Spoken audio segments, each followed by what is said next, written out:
वो के बनाउनु आँटेको आलु सोयाबिन हो र भोक लाग्यो होला तपाईँलाई त्यही त होइन जल्दी जल्दी बनाऊ भोक लाग्यो कान्छीले सब्जी पकाउँदैछिन् प्याज हालिदिन् तेल हालेर प्याज फ्राई हुँदैछ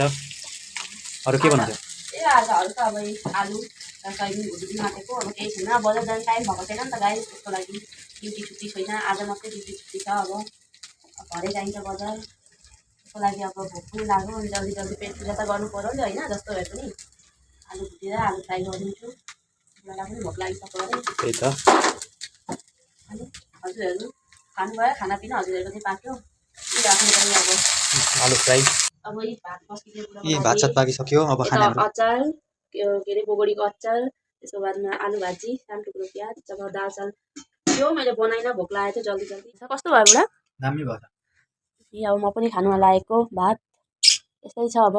ओछ्यानमा बसेर खानुपर्छ गाइस किनकि सानो रुम छ हामीहरूको यही रेन्टमा त्यस्तै त हो अब रेन्टमा बसिसकेपछि